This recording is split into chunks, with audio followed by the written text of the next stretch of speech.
Today I'm making plant number 11 from Emily's Flower Shop kit from Rolife.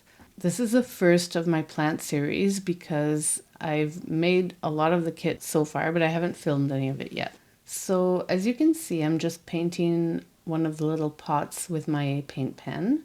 It's an acrylic paint. This is the actual plant that's going to go in the pot. I'm just gluing the two pieces together.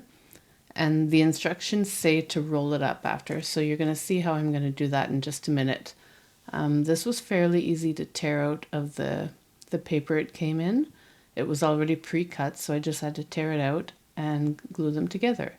And now I'm taking a quilling tool. I find this is the best tool to use for projects like this. It took me a long time with my old eyes to get it in the right spot, but once you get it in there, it's really easy to roll up. And the important thing is just to try as much as possible to keep the edge of the paper aligned.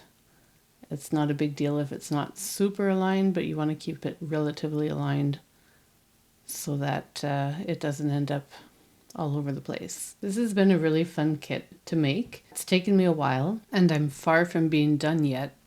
This is definitely a long-term project, but I love when I have time to finally play with it.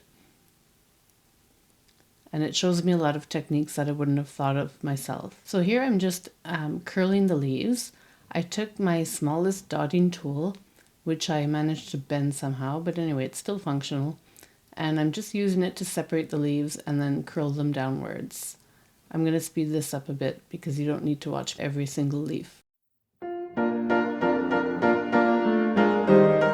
Okay, now that we're done curling the leaves, I took my glue gun. I love this glue gun. It's a Bond glue gun and it's actually cordless. You can use it corded or cordless, but let me tell you, cordless glue gun is the way to go. I'll put a link in the description if you'd like to try it out for yourself. I highly recommend it. And there you go. There's the little plant. Plant number 11 from Emily's Flower Shop. Oh, and don't forget to give your plant a little pet. They love that. Speaking of not forgetting, don't forget to like, subscribe, and share if you enjoyed my content. Bye. Take care.